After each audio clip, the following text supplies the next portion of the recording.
All right, looks like you're live. All right. Thank you. Thanks, Joe. So I'm going to start the meeting of the Finance Facilities and Audit Committee meeting, being at our appointed hour in, hold on, I'm waiting for my computer timer to change. Almost there. It's really, oh, there we go. Okay, now that we are at the appointed hour, we'll start the meeting for the Finance Facilities and Audit Committee meeting.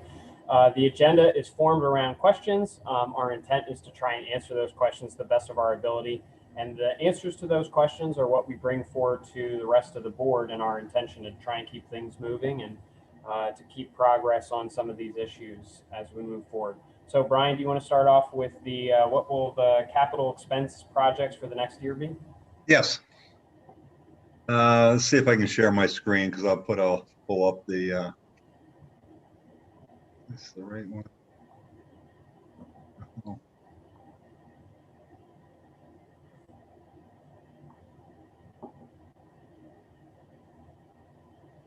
Can everyone see this? Put my glasses on. Do you want me to enlarge it? I can't tell how small it is on your end. I can see it. Okay. So I looked at the capital plans for the last couple of years and the future plans during those years. And I really wanted to refocus on this. The junior high unit ventilators are scheduled to be replaced this year, going into next year. That's going to be a major problem, because right now the HVAC contractors are working on major school buildings because of all the ESSER funds. And from what I'm hearing, they're hitting them about a 30% increase from what they were paying last year for the same work, because they're just that busy. So doing that type of work in the summer is going to really be hard unless we bid it out somewhere around November, December, when they're hungry. Right now, they're charging a premium to get that work done. So I'm thinking of moving the junior high to next year, and the following year, go out to bid in December timeframe. If it comes in high, we just wait another year or two, because they're still working, but they're at their end of life.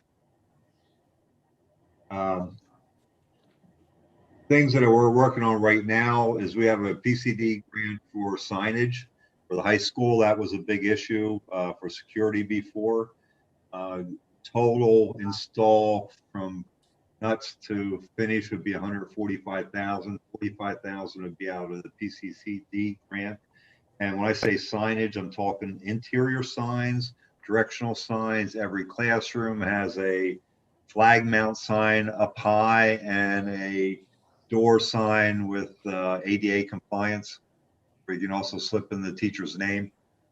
Right now, I'm not sure if you've been in the high school, but you really can't tell where you're going anywhere because there's no real directional signs. There's also a lot of paper signs hanging from the ceilings for the classrooms. And it's something that really needs to be done. It's been brought up on security issues in the past. I'd like to move forward with that this year. We've been working with a company called L&H Signs. It's a local company. And I guess Dr. Miner, we can send out some things showing what the signs will look like, but they're more flag mount up high. From when we checked with other schools that have used those, my concern was about kids jumping up and knocking them or breaking them off. They said the only time they've had any damage to those is when they put them in a drywall and it wasn't secured to a stud. They actually pulled it out the drywall. The sign wouldn't break. So probably a good thing we need to do. Jackson Wald, I'm not sure if you've been in there lately, but the carpeting in all the classrooms is carpet tiles. It's lifting half the classrooms. They actually turn the carpet upside down so they can't trip on it. So they'd have a flat surface. It's time to replace the carpet tile. And I'm suggesting we put in VCT tile. You can get 25 years out of VCT compared to carpet tile. You know, I'm not sure how long ago that was put in, but every time you get the humidity and cold, you know, the glue for the tiles start lifting. Brian, what is VCT tile? Your normal vinyl something. It's your tile you see in the like in the hallways here. Composition. Composition tile. Yes. Thank you. Okay, so it's a standard tile. Right, and it gives you a 25-year life on it. We have it in Losh in the hallways here. Okay. It's good for high traffic. And if you crack a tile, you can pop it, you know, scrape it out and replace the tile. I see. Lorraine, the cafeteria tiles in that have been damaged. They're cracking, they're folding. I'd like to replace the tiles there. The senior high, I think the second floor hallways, it's not the main hallways, it's the hallways that run between the long hallways. If you've been in there, those tiles are really bad. I like to also replace those tiles. Brian, do those costs include, you know, labor as well, or Labor installation? Yeah.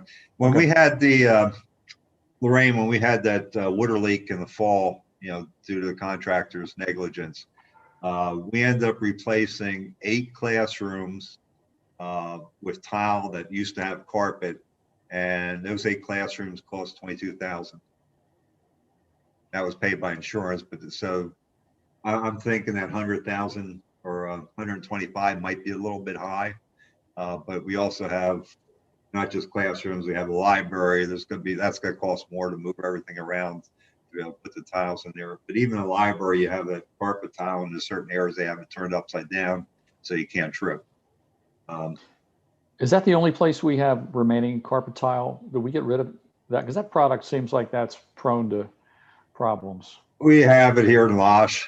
I think there's some left at Lorraine. I'm hoping that the cafeteria might be half that price. But I think we might have to do a higher grade tile there at the cafeteria because it's high use compared to a classroom. So I'm hoping also get some areas in Lorraine to replace. But they don't have the problem that Jacksonville has with lifting tiles. You know, basically glue came apart from the floor. Senior high, I don't know if you've been in there and walked around, a lot of those tiles are cracked. The main hallways are not that bad, but it's all side hallways. The first floor and the newer sections in good shape. It's all the old sections, second floors. Kerr Road garage rebuild. If we get the approval, I have 1.5 million set aside there. Losh HVAC, I think, we have 23 roof units on this building. They're all at end of life. Some are failing. Some are, you know, I hate to say it, causing leaks through the roof. The roof itself is in good shape, but the units themselves are taking in water or rusted through.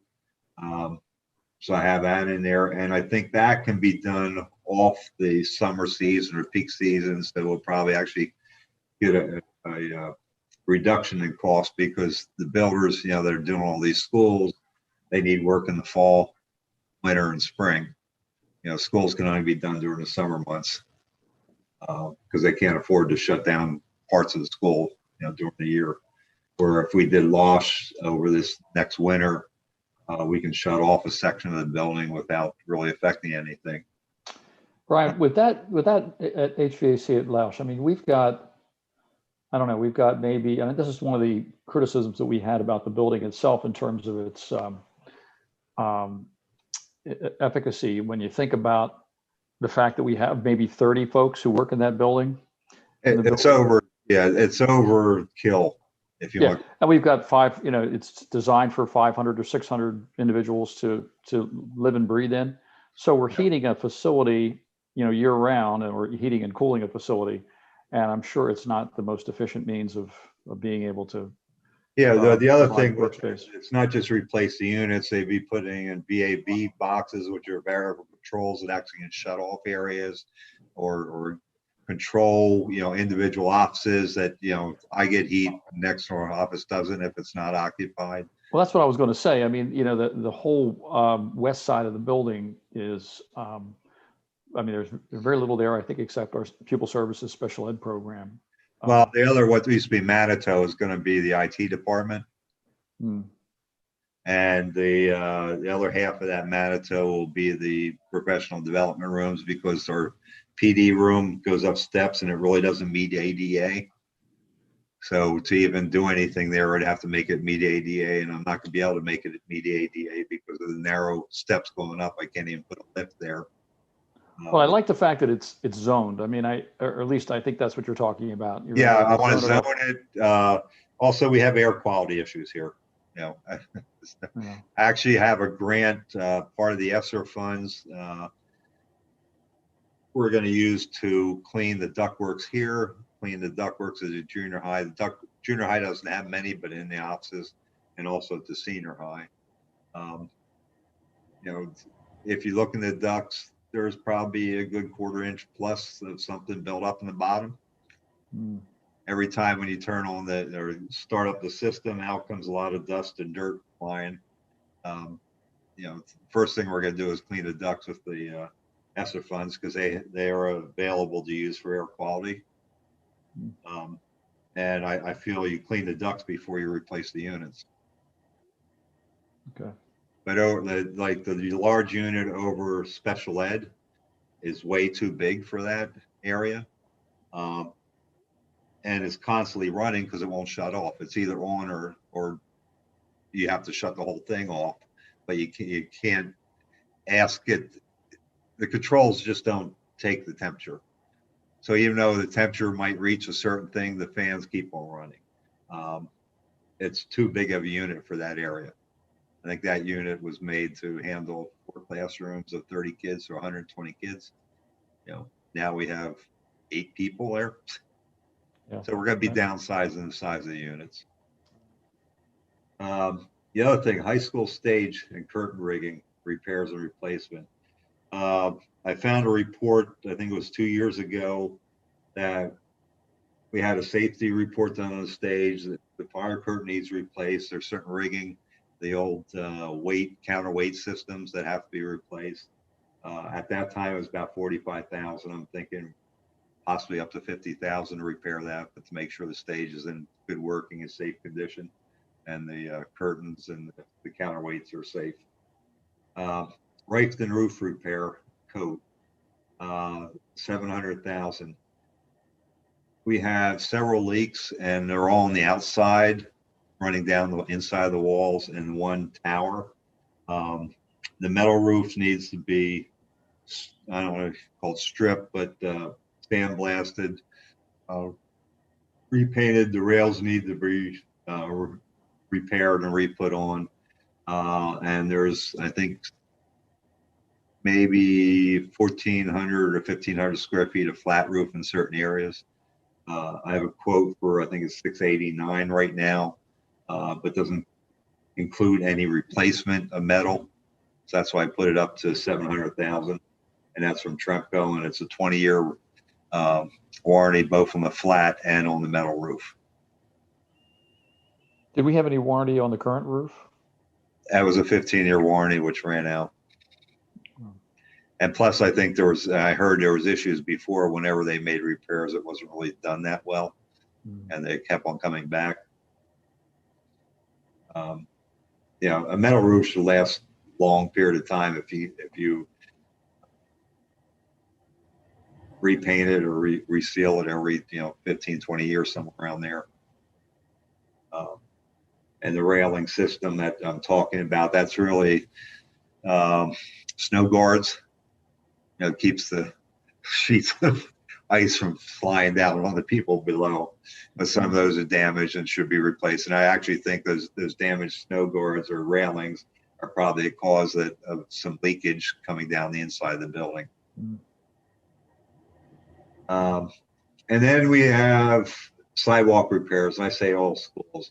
We have steps at the high school going down the lower parking lot. We have some sidewalk on, I think, 37th Street, sidewalk behind the high school.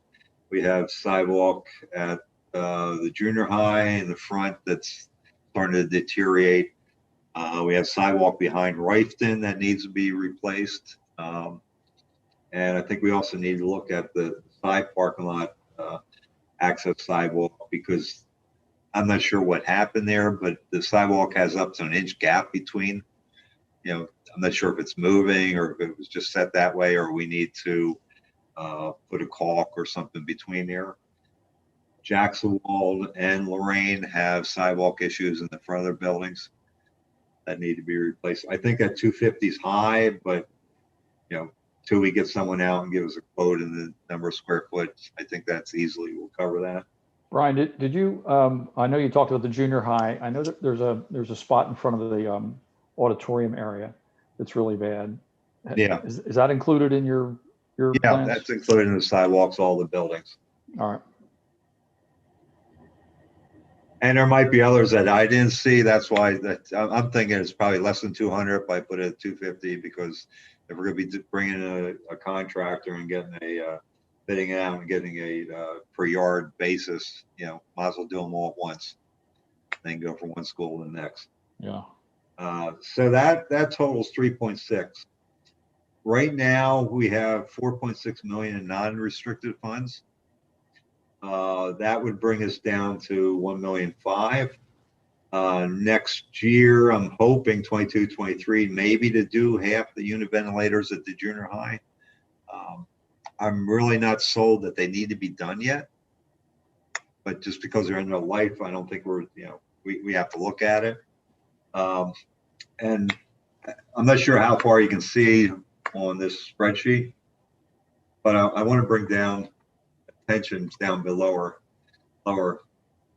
Future things that were listed before is dehumidification of the team rooms at the high school, signage at the junior high.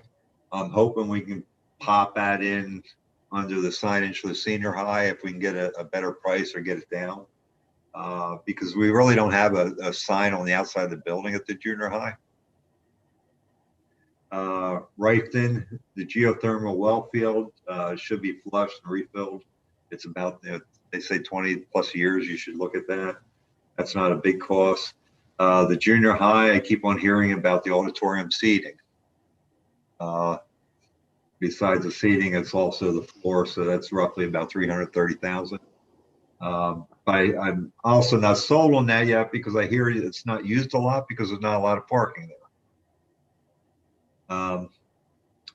Lorraine, the boiler, replace the boilers and pumps, or replace the boiler itself, around 167,000. Now, one thing I did find was doing this is we actually have money set aside in restricted capital reserve funds for the junior high to convert the pneumatic controls to DDC controls. We have money set aside for Jacksonville and Lorraine for ADA compliance upgrades. They didn't have to do them yet because they didn't do any renovations that would be more than 20% in the building. But between those two buildings is almost 1.5 or 1.475 million sitting there in capital reserve funds that was committed for that. And there's also 600,000 set aside for replace a turf field at the high school, which is probably in the next 3 to 4 years. That was set aside. And then there was some, I have a question mark. There's $428,000 sitting in a PA Invest account. And I don't know what that's for, except I'm thinking it might have been set aside for purchase of buses, but you leased the buses the last couple of years. So there's roughly 2.9 million of restricted capital reserve funds that can be used in the future. But that would, if you change it from anything that were restricted for, the board would have to say move this over to something else. Do you think that's something you'd want to do, Brian?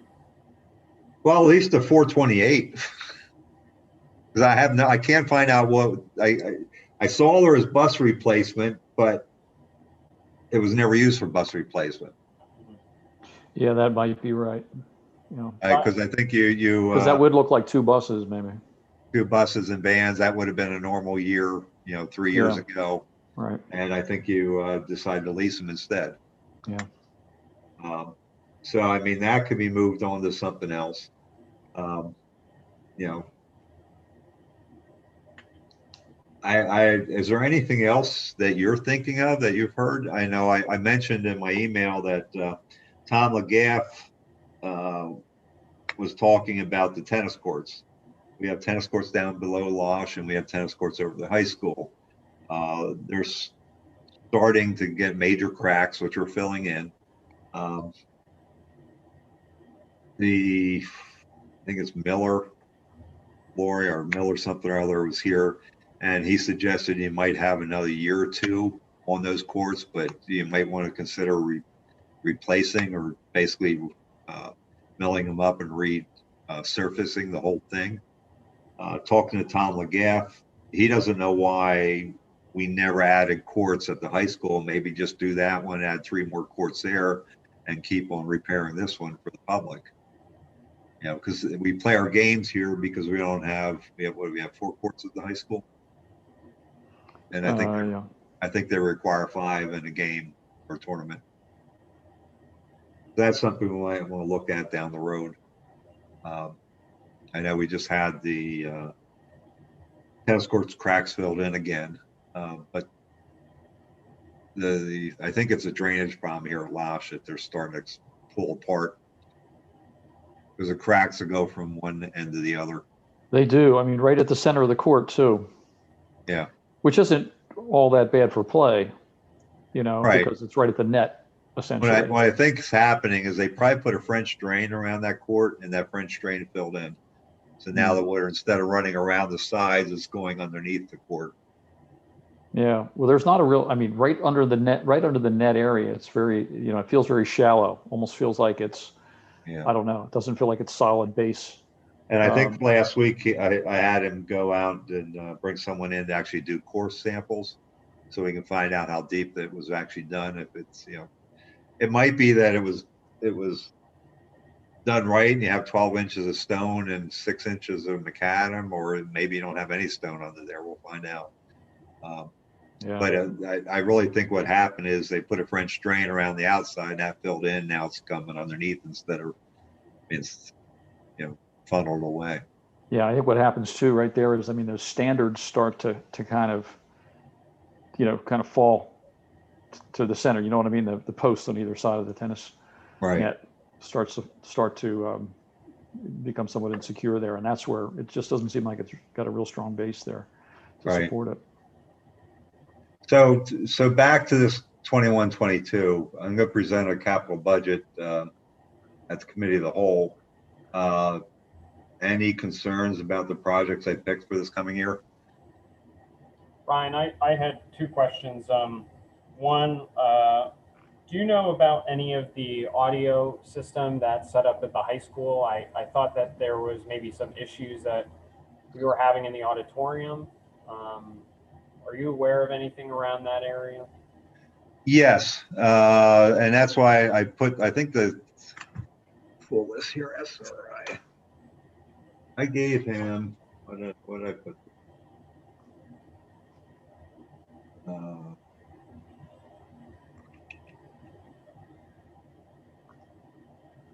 50,000. The curtain would be 24,860. I have a quote for the fire safety curtain. So that would still leave him 25,000 for audio.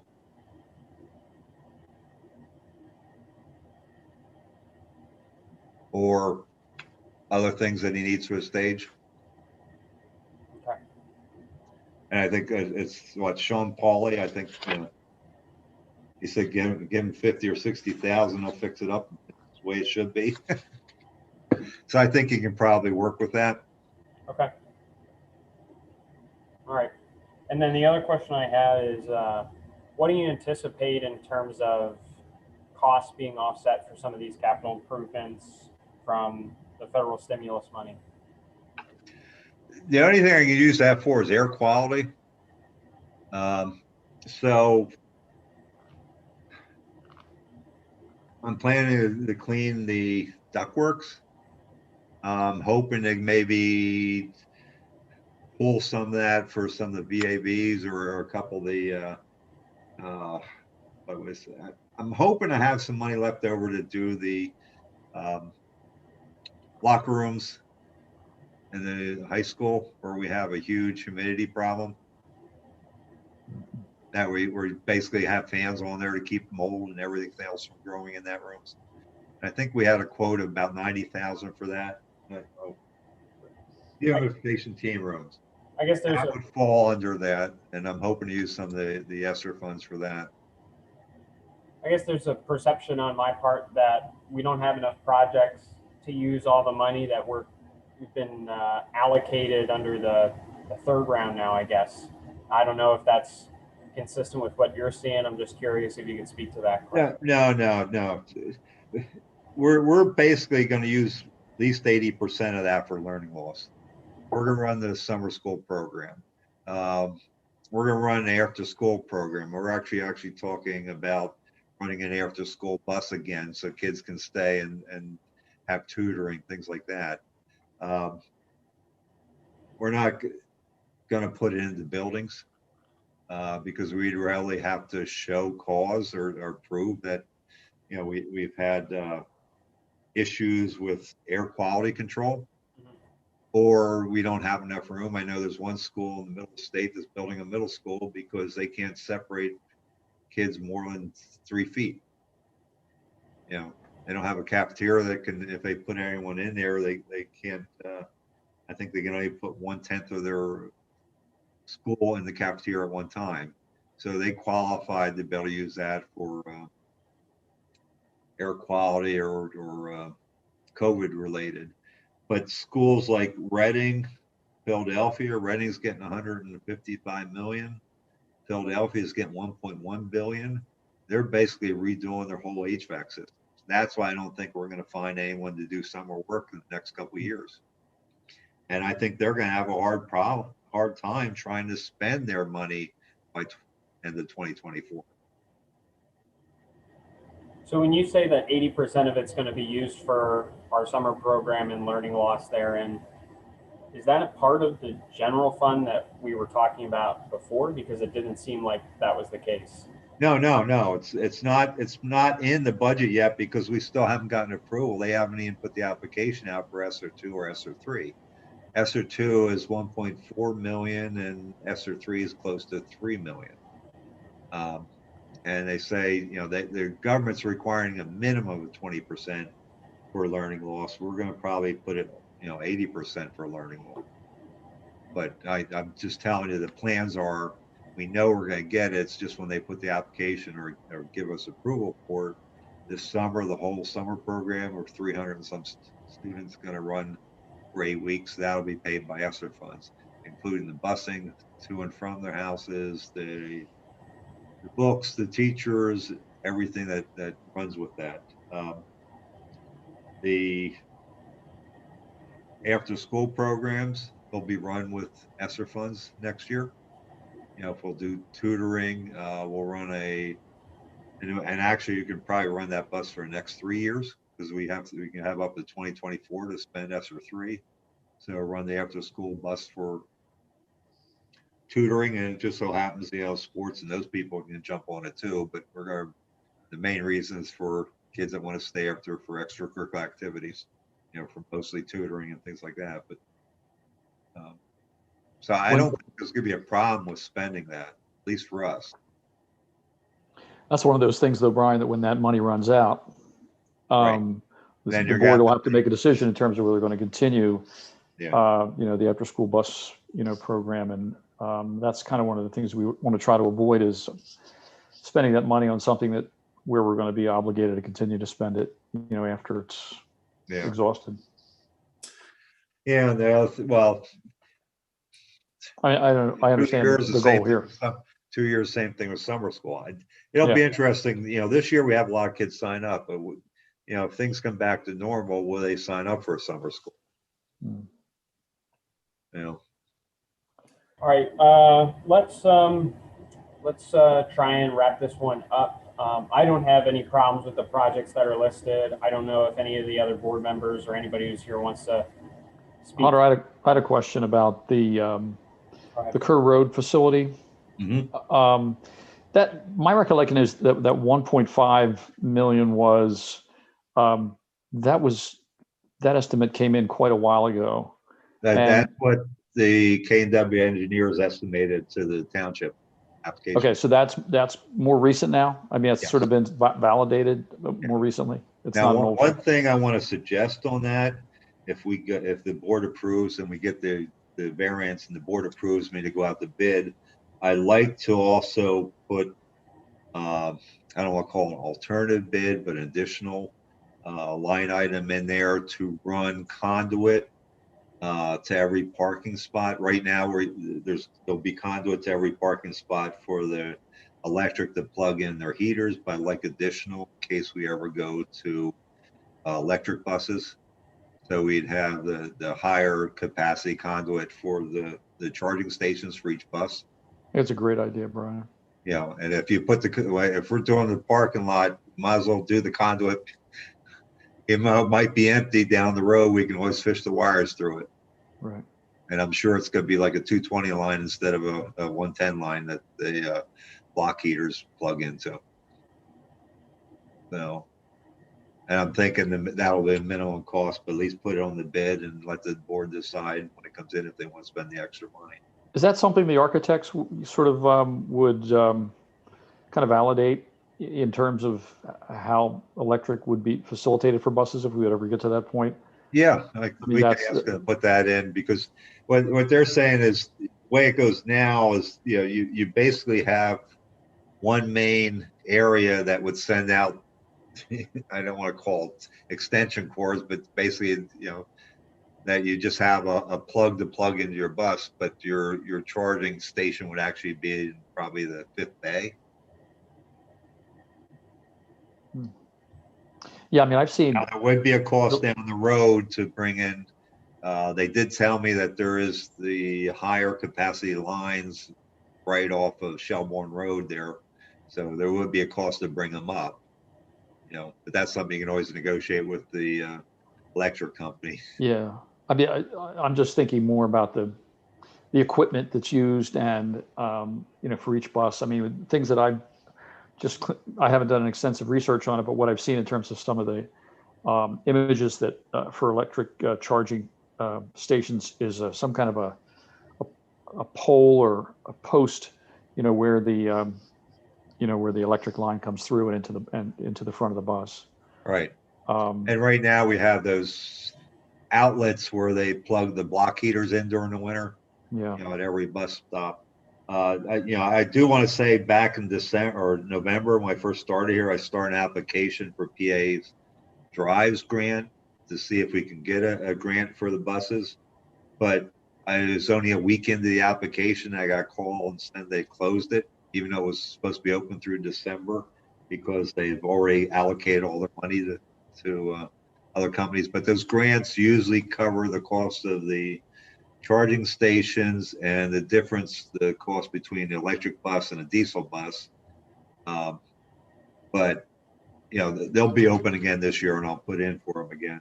But one of the things they do say that if you get that grant, you actually have to drill through the diesel engine, so it cannot be used again. It's sort of like a cash to clunkers type thing. Okay. Any other questions? Yeah, I've got a couple of questions, Brian. Are these maintenance items prioritized in any way? In other words, we have to do these now. Are there any safety related items here? I'm just looking. Well, the sidewalk repairs, they should be done during the summer. The high school stage curtain, I already have a quote on that. I have to talk to Sean on the rest. That can be done anytime, but it's probably better when they're not using the stage. The Rifton roof repair, I think that would be end of the summer, because they're gonna have cranes and everything to get up on there. Just if I may, instead of just reading down the list now, could you put some sort of notations on this list so that when you present this to the whole board, we just have an immediate picture? S for safety, number 1 for must be done in the next 6 months, Number 2 can be done in the next year, something like that. So Oh, okay, yeah. that would be helpful. And I'll tell you, I feel the Jacksonville tiles a safety issue because the carpet tiles are lifting, Well, there you go. Yeah. and the teachers are turning them upside down, which is, and I've never seen that happen before. Yeah. That would be very helpful, I think, certainly for me and maybe for other board members, to know just what we're voting on instead of voting on a number. We're Right. voting on a number and a job and something that's, got to be done yesterday, today, or, sometime in the future. The other Right. question I had was, you mentioned the signs in the high school. You said there were security issues. What are these security issues? Well, it's every time the police and the safety committees go through, and there's no directional signs that go anywhere. We have room numbers that are the same room number in 4 different parts of the building. Okay, so you need like north, south, east, and west, that kind of thing? Yeah, but it's who knows what north is, who knows what west is. I might ask LNA Signs to do or actually John White, as our person over at the high school, has been working with him to do a presentation to the committee of the whole. It's basically when you come in the building, there'll be directional signs up high saying auditorium this way, cafeteria this way, classrooms numbers such and such this way. And then when you get to a hallway, it's going to tell you what classroom numbers are in that hallway, and That'd be great. someone can walk around the building and not get lost. Right, I mentioned that the first tour I got, and nothing happened. So it's good. It's good to know that it's going to get done. And no more paper signs hanging from the ceilings. Yeah. And the other question I had was on the unit ventilators. First of all, what's a unit ventilator? Best way for me to explain it, when you go in a hotel room and each room has its own heating unit / air conditioning unit. Right. That's a unit ventilator. Oh, We have okay. unit ventilators in every classroom. Got it. Okay. And you said that they were end of life. Is that end of life in that it's going to fail tomorrow, or end of life that it's going to last another 8 months? It's end of life that we're repairing them. But just like hotel rooms, your unit ventilators get louder and louder as they get older and older, and they're starting to get become a noise issue in certain classrooms. Then we have to replace the motors. They're tied into a hot water system. Almost the unit ventilators, I don't know what you call it. It's more like a hot water system with individual units, and then in the during the winter we have hot water running through pipes that run through them, and then they create the heat in the unit ventilators and send them through the room. In the spring and summer, we turn off the hot water and we put the chillers on, so now we're running cold water through those same pipes, and they create the air conditioning. Okay. Well, if you could include that kind of information in your presentation for the Sure. board meeting, that would be very helpful. Yeah, and actually, you just replaced all unit ventilators this last summer in Jacksonville and Lorraine. Right, I remember that. Yeah. Yeah. Okay, thank you. Okay. Any other questions?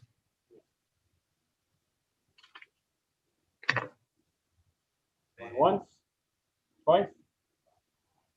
So the answer to our first question is the presentation that Brian presented for 2021-22, and I wrote down a couple of the suggestions or questions that we had from this evening, so I'll work to put that in the notes section of that agenda that was prepared, so that we can kind of use that as a rough workup for the board meeting until the minutes are prepared. So the second item that we're going to be discussing this evening, are there long-term considerations for the board to consider when adopting the capital expense budget? Brian, I think that you wanted to talk a little bit about bonds or bond refinancing for 2022. Yes. If we need more money in the future, in 2022, the 2017 remaining bonds will be able to be refinanced. right now, the rates are really good. Hopefully they stay that way.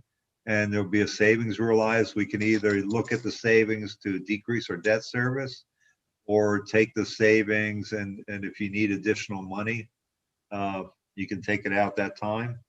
I really don't see a whole lot in the future because like I said, you do have almost 2.9 million restricted for certain projects. Basically, future projects that I could figure out was about 1.9 million, and that would include the second half of the junior high ventilator units. We could still cover the first half with the existing non-restricted capital fund.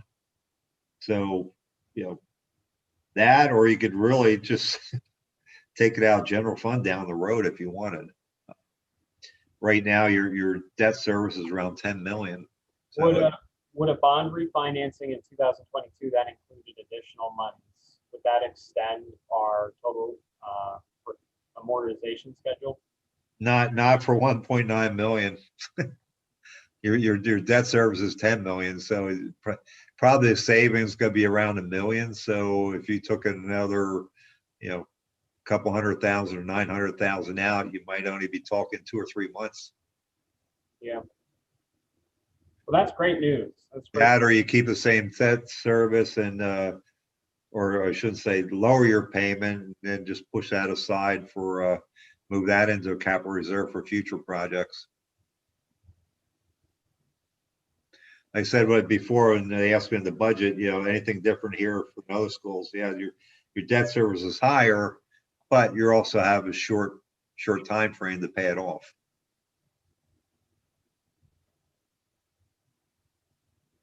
So I just wanted to bring that up. If you have future capital projects, you know, if you wanted to look at the tennis courts down the road, you know, I think they gave me a ballpark when they looked at both of them to rebuild them. It'd be about 850,000. I don't know if we need to rebuild both of them or just rebuild the high school and add the extra courts there. If possible, I don't know if the township would allow that because it might require stormwater management. Do you think that it would be appropriate to have KCBA or another firm do a review of the long-term plan that we had before prior to going out to bonds, or do you think that you have a good enough grasp that that would be necessary? I think we have a good enough grasp. I mean, I can have anyone review it. You know, the problem is we don't have any architects on here. They always look for work, right? They always put things on there that, hey, it's going to be end of life. Well, to me, end of life is, you know, does it mean we can't get repair parts, or is it just going to die on us? You know, and might die on us, but is it repairable? You know, or is it more costly to repair it than it would be to just replace it? So, you know, there's other things you might well look at down the road. You know, when you did your stadium, I wish, you know, we would have gone with LED lights, which you might want to look at down the road. But there might be grants for that. You know, right now there's talking a lot of this federal planning, and there might be a lot of grants coming out that we might want to look at. You know, is there grants to switch from the type of lights we have in the stadium to a LED? Well, I would say that for my part, I am receptive to a small bond issue that wouldn't extend our amortization schedule. It probably won't be for me to decide. I think it'll probably be on the other board members to think about what they want to do going forward. But I would be supportive of that if there was projects that were necessary to be fulfilled with that additional funds. All right. Okay. Let's move on then to the alerted discussion. I tried to split this up into smaller pieces because I knew that there was some difference in the details versus maybe the principle of the idea. So the overall concept behind Alerta is that it encourages economic development. That's the ultimate goal. To speak to that and maybe to speak against that, I asked the township manager, Jeff Bartlett, who's with us, as well as the deputy CAO, chief administrative officer, and I think the county economic development coordinator, I think is her title, Pam Shup, to be with us as well. I'm not seeing her right now, so maybe she had to jump off or something. So she might come back on momentarily. But at any time, if you guys want to add anything to the discussion, it would be much appreciated. I know that, Jeff, you had spoken recently at a supervisor's meeting, I believe last month, about one of the priorities and the long term being economic development and work around those issues. And I think that that was kind of consistent with what the school board had initially discussed a couple of years ago, and we want to continue that discussion. And I would hope that we would be able to find an area where we could really cooperate with the township in this way, because the largest burden on any business in terms of local taxes is from the school district. So we want to be a part of, I think, the solution, and let's figure out a good way to get there. So what are the boundaries of the area would the district utilize? Brian, I know that you had talked about some concerns about which properties would be identified, and I don't know if you want to expand on that a little bit. I know that the township does have a map in the ordinance right now that was developed by the county planning commission, and then I think they added a number of parcels in there as well that they wanted to see in addition to that. Jeff, Brian, anything you guys want to say on that note? But my concerns were, I've done these before, and I'm a strong proponent of LERTAs, but I also think they should be done on a case-by-case basis. The LERTA law was really set to help municipalities with blighted areas and bring in new businesses. So I've always felt that, bring in a business or an existing business to expand, but have some type of requirements either to add employment or a minimum value of assessment increase. I think that's Brian, I agree. Okay. Yeah, I agree. The ordinance the township has in place does not have any specific requirements that you need to create so many new jobs or bring so much economic development into the township.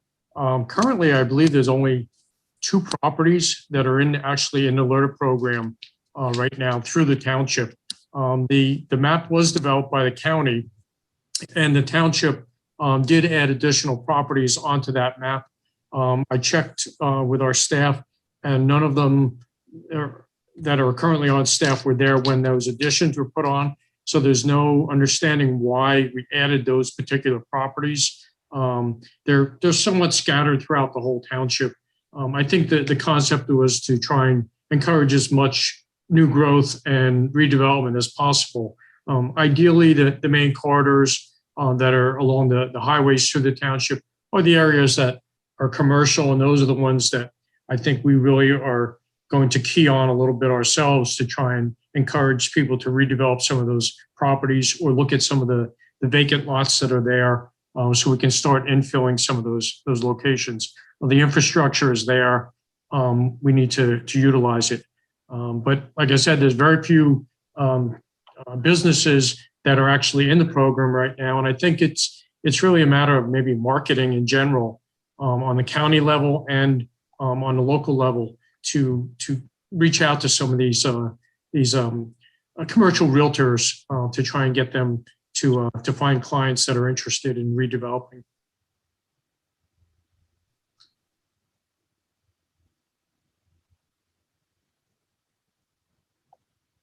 Right.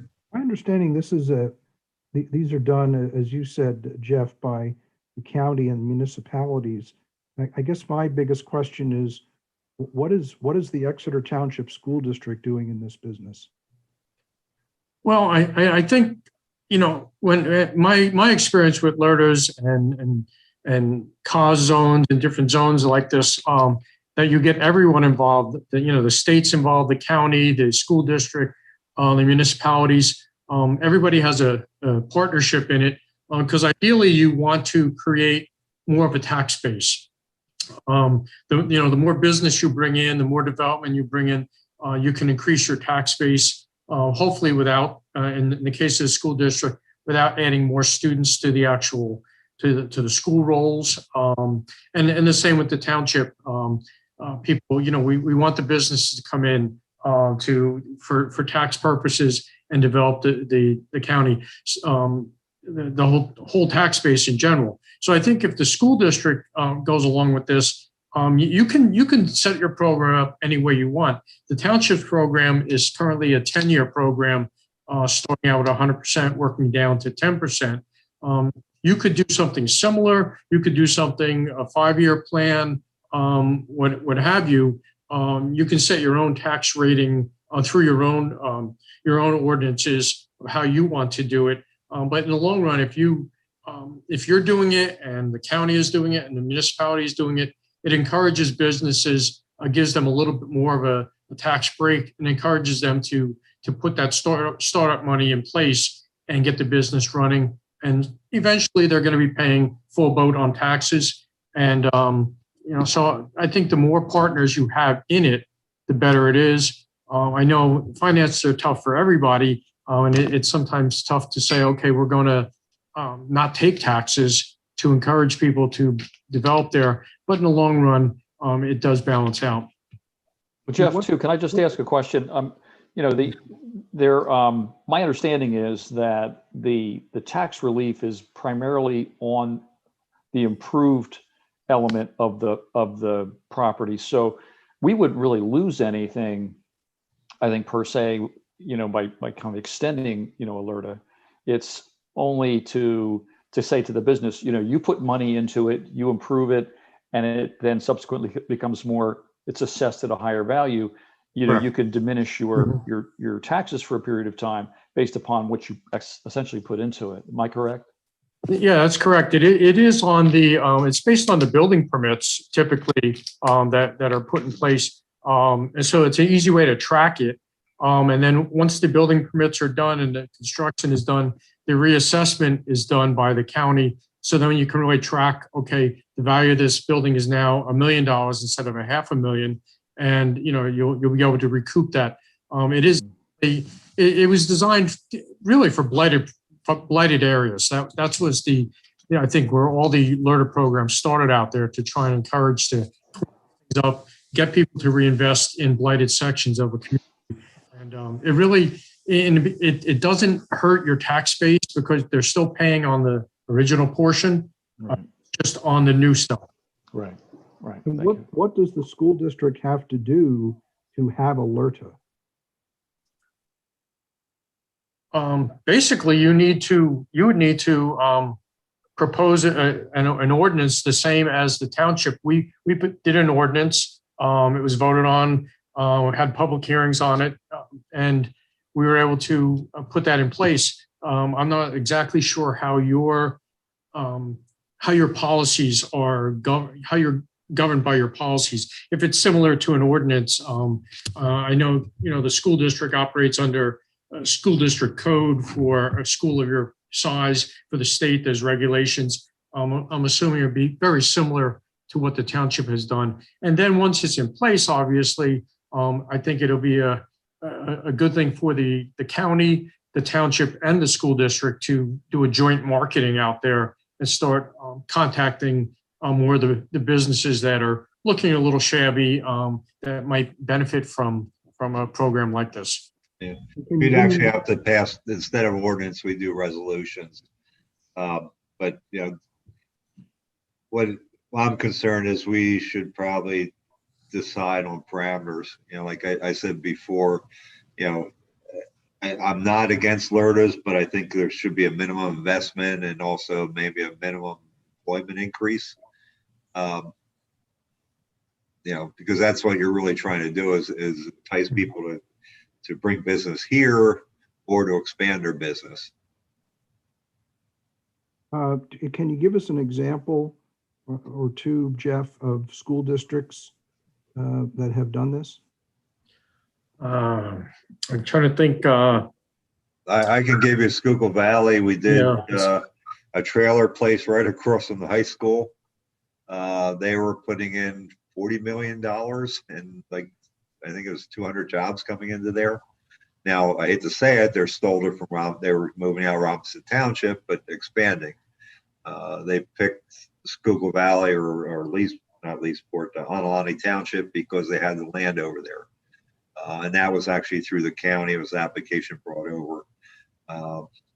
The Rooters right across on 61 and Alani Road there. That was also an alerted district. But up there, I think they finally came out with a resolution.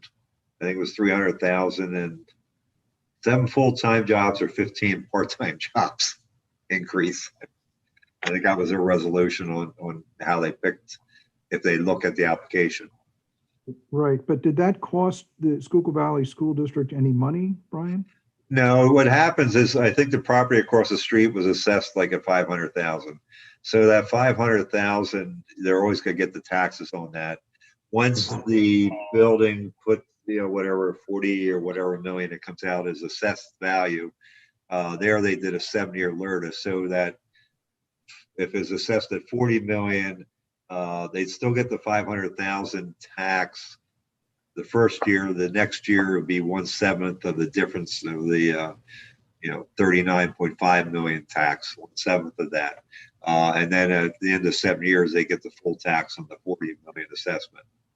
So they never lost their original tax. It's just they gave up the increase over a 7-year period. They gave them a break over 7-year periods. Whereas I think the county's blanket ordinance is 10 years. So if say the increase was 40 million, the first year the tax would be on 4 million. The additional tax would be on 4 million. The second year would be on 8 million. This third year would be on 12 million. So it's basically bringing in the tax over time, not all at once. That was the incentive to attract it to theirs compared to other areas. So is Schuylkill Valley flush with money now? Never flush with money. School districts. Because that I think is not is Rittenhouse or something like that was a trailer company. I think they're breaking ground this year, so that won't even come into effect it's assessed, and that's probably a 2-year project till it's even built, and that assessed, and once they get occupancy, they did pick up almost 2 million in taxes when they did it for Ashley Furniture years ago. I wasn't there when they did it for that, but I know once they came off alert, it was an additional 2 million taxes that they didn't have before. I'm just having trouble seeing what's going to be the benefit for the district. The benefit would be is if you had properties that are just going to sit there at a low assessment, and someone's going to improve it and increase your assessment. Okay, but where are those properties in Exeter Township right now? That's what I'm saying. I don't know. That's why I wouldn't do it on a blanket basis. I'd do it on a per application basis. Mhm. Yep. Do you have examples of those? Our properties, the map of the properties that are designated in the alerter zone are all over the entire township. I've seen some other examples where alerters were along a industrial corridor or a business district where the businesses were old and looking shabby and they wanted to update them. But in the case of the county, when they designated all those locations, and then when the township followed suit with that, they are all over the place. They're not just zone businesses. There's some residential areas. I don't know why or how they came up with that map. I think the county used the comprehensive plan as a basis of how they designated it. But I looked at some of the properties. Some are residential, some are commercial, some are industrial. There really isn't a formula that I can see that they used. Well, can you get us some examples of these properties in Exeter Township? I'm going to share them in a moment up here. Sure. We can do that. And part of the purpose is too, we need to understand that Exeter Township in Berks County is part of a regional dynamic where business and economics move, and that's all of southeastern Pennsylvania. So we're directly competing with Spring Township, Muhlenberg Township, and that's maybe not direct competing in the same way because there are individual property sizes that you need and different sizes along those lines. But the reality is that if we want to see growth in this area, we need to provide a purpose for businesses to come here. And oftentimes that's infrastructure access, that's hookup for water and sewer that they don't have to pay for themselves and develop new land. So all of those pieces come into it, and we're trying to build a package in our community that makes it more enticing for businesses to come to Exeter Township versus Upper Providence Township or versus Lower Marion or some different reason. And we're trying to ride regional waves that we really don't have control over.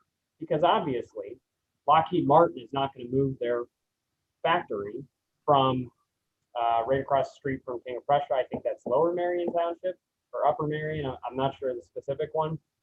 They're not going to move that property here because there's a reason that they're located there. But other businesses that are going to start up locally, maybe even Boscov's redevelops their store to have a much more, what's the word I want to use, larger corporate office as that company is still expanding. You know, this would be one of those things to say, don't put that project off for another 2 years. Do it now because you're in the LERTA program. Ultimately, you're trying to incentivize stuff that wouldn't otherwise happen. Because if it would happen, why do it? Well, that's why it'll be helpful to see a list of properties in the township that would be eligible for that. Brian, I sent you the property list and an image through the messenger chat.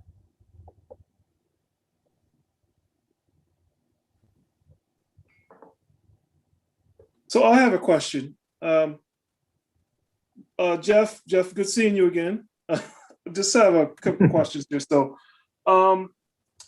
what happens to these businesses when they go out of business? They signed an agreement for a 10-year tax abatement.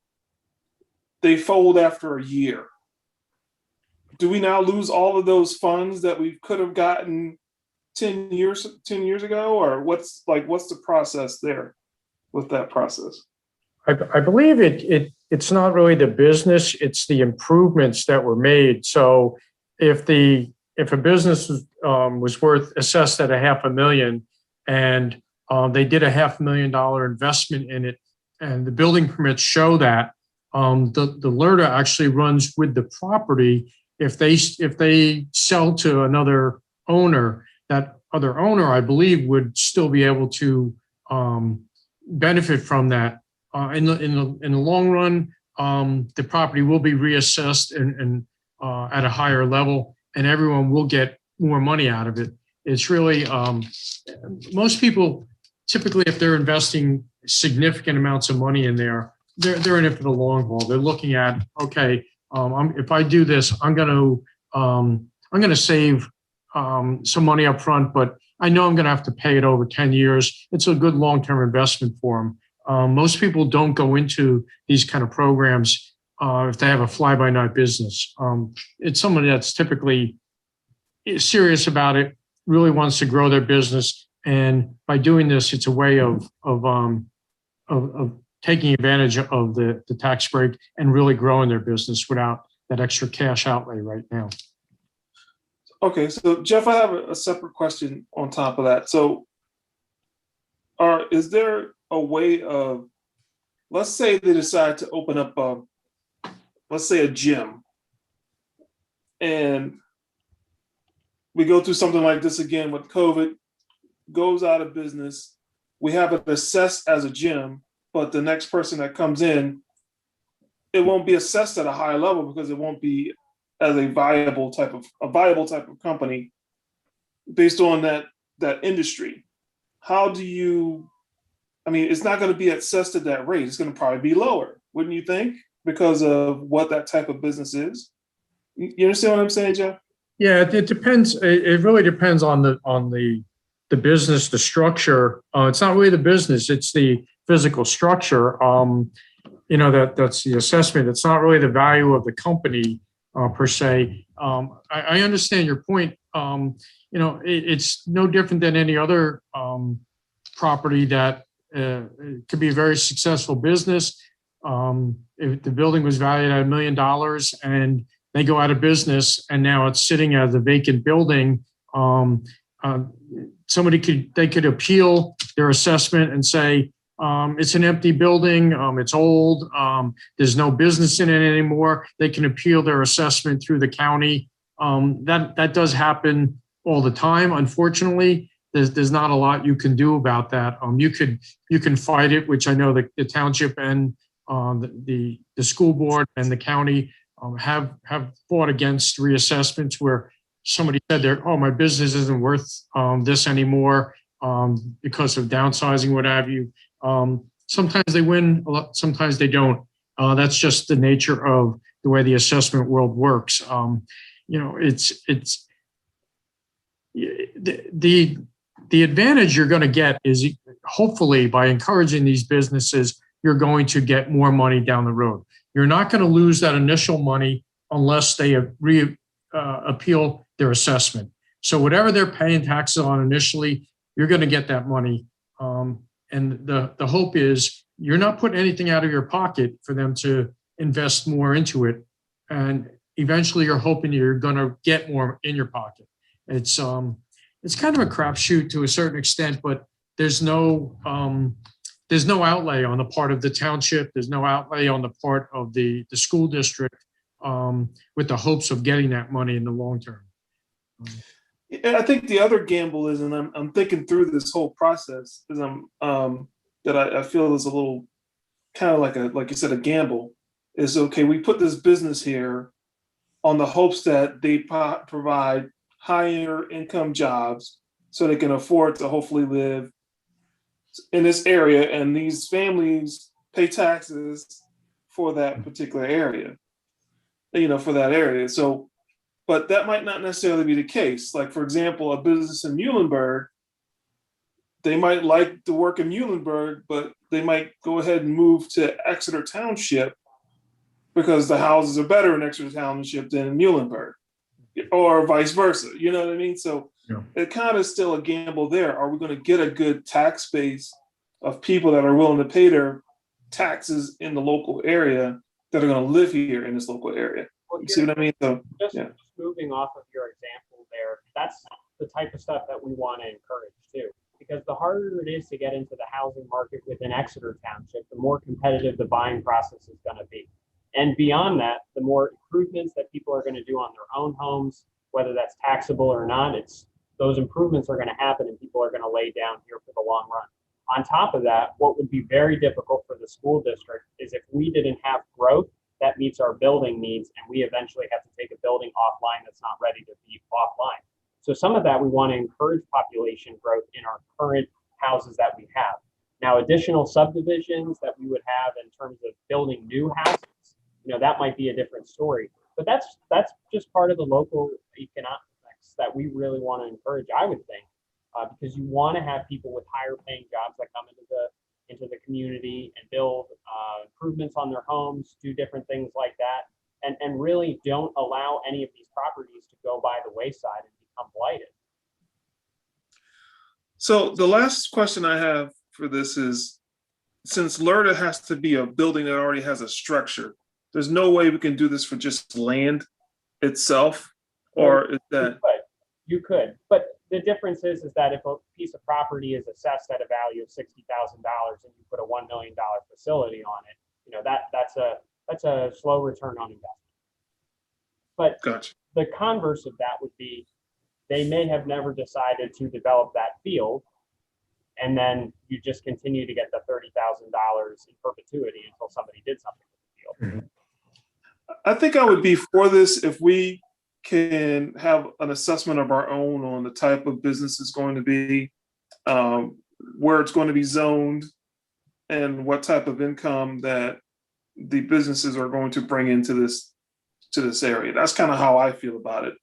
Well, I think that we should really trust the township to make those determinations with their zoning decisions.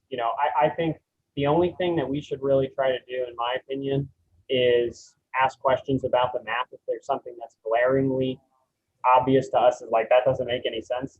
But when I look at this map, you know, I trust that the county and the township know what they're doing in identifying some of these things. And I know that there was a methodology for the planning commission, the county planning commission, in building the maps that they did for future growth in 2030 in their plan. So I think that we should really rely on their expertise there, because it's really not for the school district, I think, to really get into, well, we don't want another gym because we already have Planet Fitness. We'd rather have a bowling alley, so we're going to turn that down. Well, you know, I think that's kind of not a bad idea, because let's say that bowling alley is for our school district's bowling team to have a bowling squad there. You see what I mean? So we could use that location for some of the local school districts' competitive thing, you know, that we're involved in. I will give a tax break to the bowling alley if they go ahead and host our bowling team. Or, hey, there's a swimming pool that's coming down the street. If they're willing to help us with our swimming team or our polo team, yeah, I'll give you a tax abatement. I'll give you a break. I think, see what I mean? I think that's kind of where we need to make sure that we have some utility in to the process for which we're making these decisions. To me, I think that's a better way. I don't know if you guys agree with me or not. I think I understand what you're talking about, but I think at that point we would be picking winners and losers, and that's probably not the way that we want to go. I don't know if there would be legal issues with that either. I mean, some of that you have to create in zoning to say that these are the characteristics of the district, but you're not able to restrict to say, like, this parcel right here, only this can go there. You know, and that was one of the problems when we had Sheets come in. There was a large amount of people in the community that didn't want a Sheets to replace Bolorama, but it wasn't within the legal authority of the township to stop that, because that's just the way that the law is written. Brian, your example with Schuylkill Valley was very helpful. When you were there, did anyone at Schuylkill Valley have any regrets participating in this kind of a program? They didn't have regrets because Ashley was very successful for them. Ashley Furniture. Right. This Right Now or trailer, you know, that's going to be going up. They had this huge field, I think it was 20 or 30 acres across from the high school, which was being marketed by the county. You know, the only regrets they had there was they thought, well, maybe if there would be a future expansion for the school, which I don't know how they would expand across the street, you know, build a tunnel or a bridge over, you know. Right. Yeah. But, you know, they didn't need the land. Got it. And are you aware, or Jeff, are you aware, are there any other school districts in Berks County that have done this? I'm not really sure. You know, it is pretty common throughout the whole Commonwealth. You know, I live up in the Lee Valley, and I know, you know, some school districts up there. Well, I know municipalities have been involved with them. It's not always the case. The school district doesn't always sign on with them. I can try and find you a couple other examples. We could check through the BCIU. I'm sure they would have a list. If there aren't any, there aren't any. That's probably a phone call or an email. Okay, thank you. Yeah, I have a question, Jeff. When Walmart came in, was that under a similar program, or because usually they look for the best tax area and or. I'm not sure how long ago Walmart actually, you know, came in. If the LERTA was in place at that time or not. Okay. There was a smaller Walmart here first, and then they upgraded to the super center. I don't know. I think that was before the recession, honestly. I think it might have been before this particular LERTA was put in place. I think Okay. the Township LERTA was around 2016, maybe, that when it went into place. We used a TIP to get Exeter Commons as well as the infrastructure improvements off the 422 exit. And I think one of our colleagues, Mike Chapin, was alluding to some of the concerns around the TIP, because you kind of do give up things in a TIP, and it's kind of a different way than you do LERTA.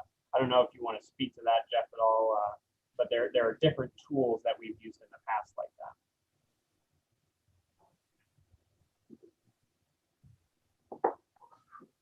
I'm sorry, Hunter, I didn't quite catch everything you were. Yeah, what I was basically saying is that in the past, the township and the school district used a TIF to get the Exeter Commons property in here. And that there are differences between the LERTA and the TIF. I don't know TIF as well as I know the LERTA, but the TIF, I believe that we actually incentivize and we take off their borrowing amount and their taxes and pay it directly towards the bonds that were used. So in a way, we're paying a longer payout, basically. Yeah, they really are different kinds of programs. I think the LERTA doesn't have as much impact on the school district or the township. There's no money outlay. I think there's not as much of a long-term investment as there are with some of the other programs. If you look at what's going on in the city of Allentown, all the massive development there and all the tax abatement programs that they have going on there, there's a lot longer period of time to start getting the money back on those. But I think the LERTA is relatively easy to administer. They do need to apply. Every property does need to apply. It's not just a blanket where anybody that wants to go into the LERTA program automatically gets it. So you can tailor it a little bit and just say, no, you want to make $10,000 worth of improvements. No, I don't think we want to allow you in the LERTA program because it's really not, it's not worth it for us to even go through the paperwork for the small amount of taxes we're going to get, the increase over 10 years. In a case like that, it'd be better to just go ahead and just say, go build it. It gets reassessed and you get the money up front right away. I don't think it makes sense for some of the smaller properties or smaller businesses. So I think you can pick and choose who you'd like to see part of this program. I don't think there's a real bad cost factor to the school district or the township to do it. But they are very different kinds of programs. It's kind of tough to actually compare them. So to keep the agenda moving, I'm not sure. I feel like we really got to flesh out maybe some of our concerns or thoughts about the issues in specific, or the issues in general. But I do want to try and go specific with the board members who are on the call here. Is this something that we want to go into further detail to try and adopt? I think so. But. Yeah, Hunter, I like the LERTA concept. I think it's good for the community. I think it adds value for the school district in the long run. So I know other school districts have done it successfully. I think we have to do everything we can to incentivize businesses to come here and invest in our community. So I think it's a win-win. I think we should do it. Dave, can you supply us with those districts, and could we talk to their representatives about the successes you've talked about? I mean, I only know in general, John. I don't know specifically. I just know through general understanding that this is what districts do. I mean, this is what happens throughout the entire Commonwealth. That's great to hear. I just think it would behoove us, because I just have more questions than answers at this point. It would behoove us to have the kind of testimony that Brian gave regarding Schuylkill Valley, to have those representatives where this has worked from school district A, B, C, D, and E, and either get a written testimony that we can enter into the record, or have them, if they're not too far away, come and speak to not just to the board, but to the public, because we represent the public. I was going to say that probably the best person or the people, is it the County Redevelopment Authority, Jeff? That has a lot of properties and markets, everything in there, or I'm trying to think what the agency is for Berks County. There's multiple. Yeah, the redevelopment authority would be someone to reach out to that have properties. I can provide your board with some information on other school districts that in the area, if I can locate them, any in Berks County And obviously I can give you some examples then of some of the schools and municipalities up here in the Lehigh Valley that are currently involved in LERTers.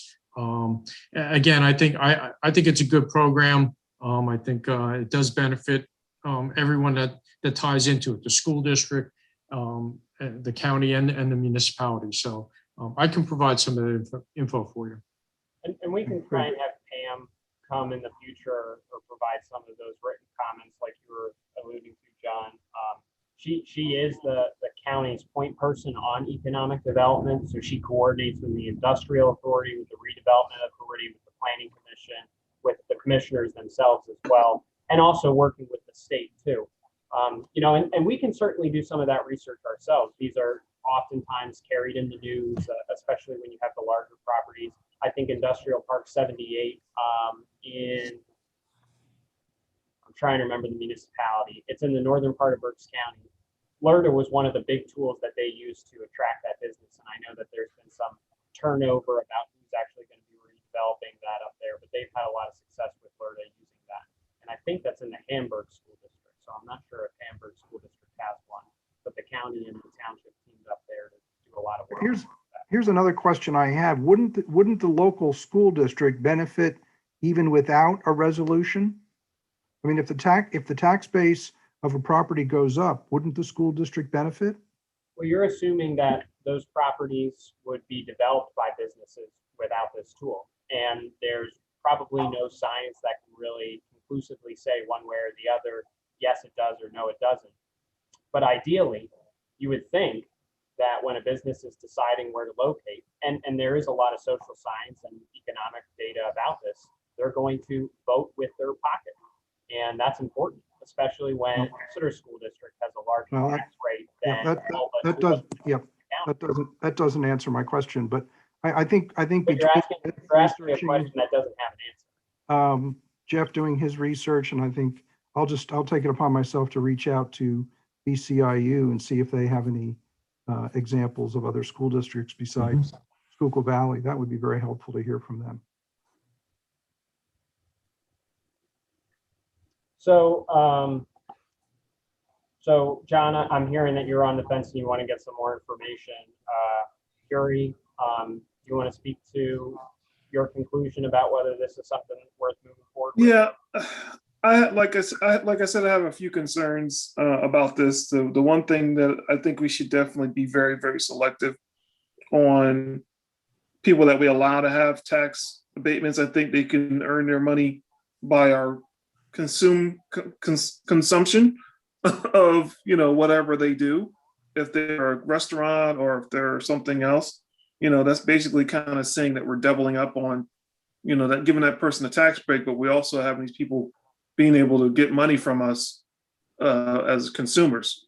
So I kind of have a concern with that. The other thing is, like I was saying, let's say Muhlenberg, they have a business there, or let's say now Hamburg is about to get an Amazon, right? A lot of people don't live in Hamburg that may work at that Amazon. They may live in Exeter Township, Muhlenberg, you know, Reading, or whatever. We're still gaining an advantage by we're getting taxpayers that are living in Exeter, but their Amazon is in another area. Like a lot of people don't like to live next to their job necessarily. They may not want to live maybe within 15, 20 minutes or whatever it is. They want to commute. So by us allowing other areas like Reading saying they want to open up a place, great. That helps us. You know, the Amazon in Hamburg, it helps us. We don't necessarily have to be the choice of that group in order to get a tax advantage from it. That's kind of where I'm looking at it. Does that make sense? I think so. I think I understand where you're going. I'm not sure I 100% agree, but I think I understand where you're at. So I guess my suggestion at this point, and I'm kind of throwing part of the agenda into the wind here, I'm especially posing this to Dave, but I'd love to hear feedback from John and Carrie as well on this. Would it be helpful if Brian and I met and sketched out a draft of what a program would look like? And I'll certainly compromise some of my desires for where Brian wants to go and some of the things that Jeff kind of confirmed at the beginning of our discussion. And that way we can actually have a product to really look at and kind of measure. And then we can also wait for some of that information about other districts and areas that are using this. I just want to make sure I'm for it, but I'm more concerned about setting parameters. Well, yeah, and I think that's what I'm You know, is minimum set those. minimum investment and minimum job creation. You know, I look at, like I said before, I look at it as blighted areas. You know, you have a I don't even know if they can do anything with the old movie theater anymore, but you know, the old shopping centers are going to end up being, you know, vacant. You know, someone might come in and want to do something else there. You know, those types of things, not just to have a restaurant expand, or you know, unless they're going to really put in a lot of money and add employment. You know, I'm not looking for everyone. So you know, as Jeff said, you can limit by setting parameters that you're not giving it to every place that just wants to add $20,000 or $40,000 in improvements. You know, Yeah. someone's Yeah. back can make a difference. In terms of moving forward from tonight, we've got 30 minutes left roughly, and I want to definitely get to the firefighter tax credit that we also have. So my thought would just be, let's sit down, Brian, and maybe we don't finish a full product, but have options within drafts that the board can look at and say, like, let's customize this. Because I think to try and identify those tonight would be difficult. Hunter, can I just say, I put in chat a resource for us to kind of look at. It's Muhlenberg Township's LERTA program, and they did a nice job of actually putting a really nice explanation together with examples of properties that have gone through the LERTA program. So I think, John, you know, if you're, or others who are looking for maybe some examples of where LERTA has been applied, and I'm not sure whether the school district in this case has also bought into it as well, but you know, maybe this would help to better understand how LERTA works. Great. Thanks, Dave. Sure.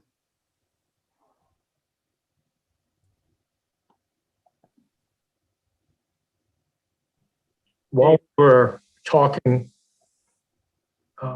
just now, I did a quick check. The Easton School District has a LERTA program, and just this last week, I believe, they approved 13 properties to be enrolled in the LERTA program. So they have a program there. I know the city of Bethlehem has a LERTA program. I'm assuming the school district, Bethlehem School District, is tied into that. So like I said, I know there are a number of them up in the Lehigh Valley that I'll be able to supply the board with some of the information. Great. Thank you, Jeff. Dave, are you comfortable with that suggestion that I have about how we move forward from tonight? Yeah. Okay. All right, so let's move on then to our firefighter tax credit, and we'll start working on some of that information as well. Mike, you're going to have to help me with your last name because I struggle with this. Weisselmersky. Weisselmersky. Mike's here just on behalf of the fire company to contribute to our discussion as necessary, to ask questions, and that we can kind of pose some of those questions as well. So the concept that I had wanted to come to the table with was a 25% tax credit up to $2,500, and then the parameters that the township has also used and is required under the law that we've kind of talked about, some of those training requirements, the service hours, all those different pieces would be incorporated under that. We can certainly have more specific discussions about the concerns about the numbers here, but that's what I kind of wanted to throw out as a starting point for us to say, is this possible with a little bit more detail fleshed out? And it would also kind of help us to understand what that cost impact would be before we would go about adopting anything, because that number for how much it could be would help us try and understand what that cost would be.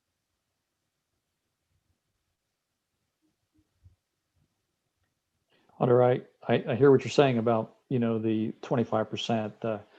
You know, one thing that I think might be helpful too is that, you know, particularly for people like Brian who need to budget this each year. I mean, one thing is they like to have something that's predictable, and 25% doesn't necessarily give them a really tight number, to kind of depend upon each year. I mean, it could vary from year to year. So I'm just wondering whether, we could establish sort of a maximum that our program would accommodate annually, so that if we had, let's say, an abundance of requests in a particular year, that really went way outside of historical, margins, that we would have some control over that. So, I mean, if you'd say, 2,500 maximum per individual with a total, program compensation of no more than, let's say, $25,000 or something like that annually. I'm just making that number up, but I wonder if that could be part of the equation as well. So the one thing that I definitely hear what you're saying. I'm interested to hear what other people's thoughts are about that, because I have my own, but I think it'd probably be better if other people spoke more. I'm having trouble understanding what the numbers mean, whether it's 25% or $2,500. Can somebody just tell me 25% of what? Yeah. $2,500 toward what? Yeah, it would be, so the example that I put on the agenda, and that is my suggestion, is you would do 25% of the tax bill. So the school district tax bill that gets sent out in July, off that total through the program would be a 25% deduction up until $2,500. So you couldn't exceed the $2,500. You would be able to have that 25%, because 25% means different amounts to different people. A house in Farming Ridge is different than one of the townhouses in Laurel Springs. That's what it's called. Okay, and what's the benefit to the school district for doing this? Well, I think the biggest benefit to the school district is having a good fire company that is remaining volunteer.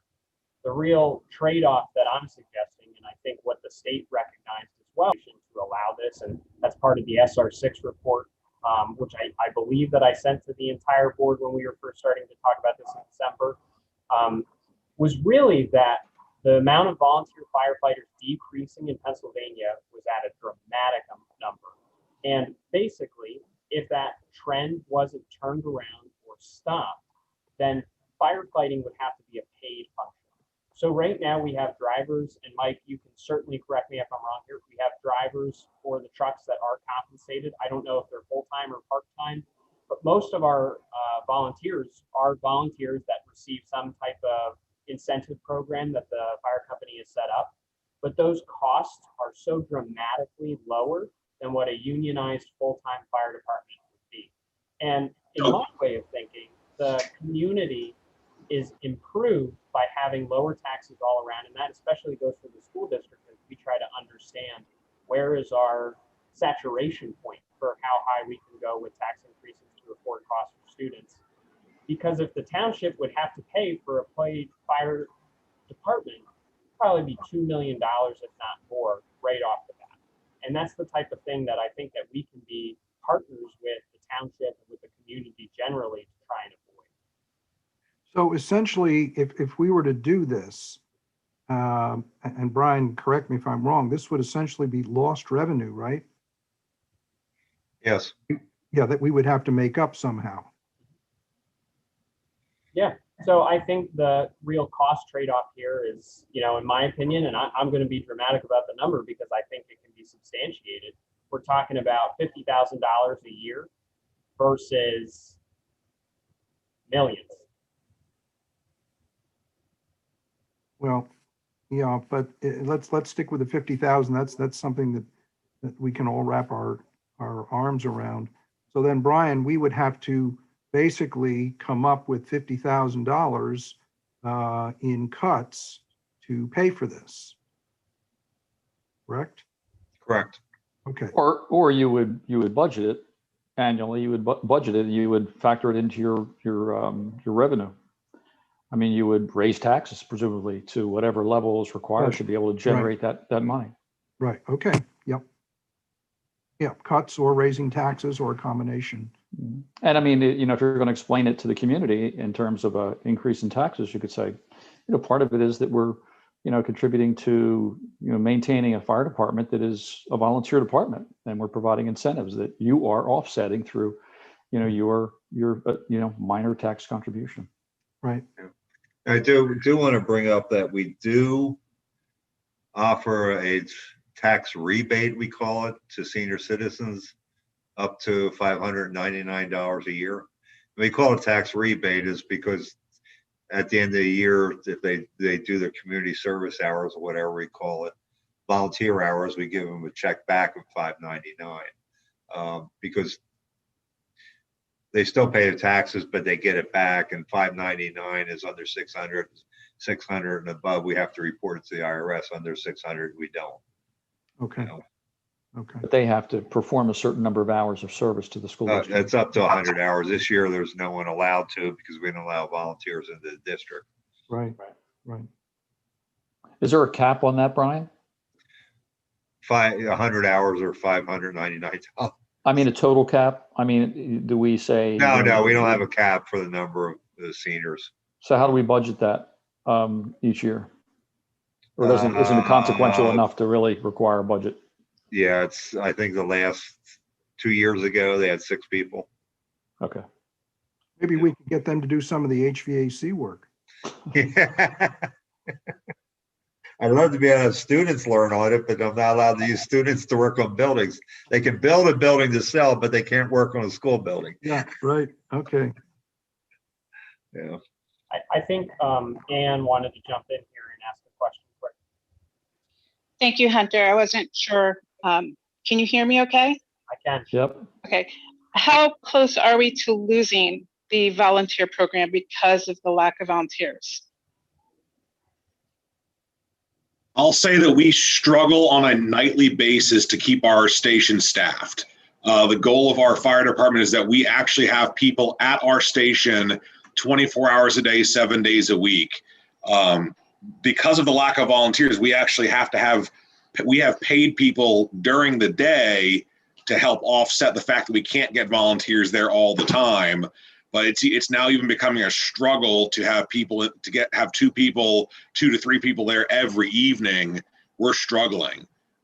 We're actively trying to recruit. We're bringing people in, but it's difficult. There's a lot of training involved. So that even when we get some of these people in, the training requirements and the demand for that is we're losing some of the new people just when they find out how involved it truly is. So I don't want to say it's dire, but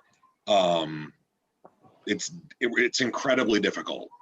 Mike, what are other fire departments doing to meet this dwindling population of volunteers?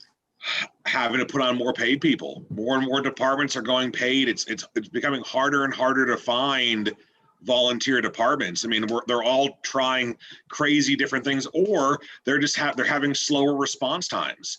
So, I mean, if we can't have the volunteers available, it takes longer for the few that we have to get to the station because they're not staying at the station every night, or we're having to rely heavier on mutual aid because we were only able to get 1 engine out, and we're having to rely on Mount Penn or Birdsboro or other people to come and help cover us on fire calls.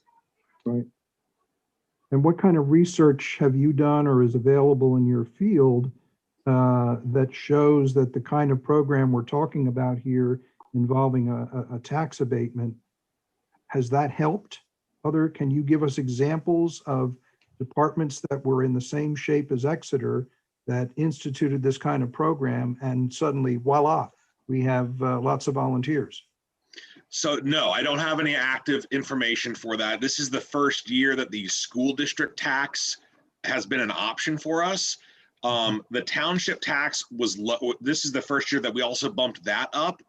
And just since the township tax has gotten bumped up, we've gotten an increase in requests to become volunteers. I mean, an increase for that is, we've, instead of getting maybe one person interested a month, now we're having 3 or 4 a month, and not all of them pan out. So We have had more interest. I don't have anything concrete or on paper that I can say this district did it and they got a 15% increase. I don't have any hard information like that. I mean, it is difficult to sort of quantify that, but I can say with the township bump this year, we have seen more interest in it, and we're hoping that with the school district one, we'll also see some interest. But again, even for us, we're not hoping to gain 20 or 30 people. We're hoping to gain 5 or 6 people. I mean, if we can get a couple of dedicated, it's the dedication. I mean, just because you say you want to join the fire department, that's great, but we need the people who are going to respond to calls, staff the station. That's why with all of these programs, we do have all the requirements of how many trainings you have to attend, how many shifts you have to do, how many calls you have to respond to, because we don't want people to just show up for the tax credit. We want them to be a benefit to the department and the township as a whole. Right. Mike, are you familiar with the SR6 report, or even Jeff, are you guys familiar with the SR6 report?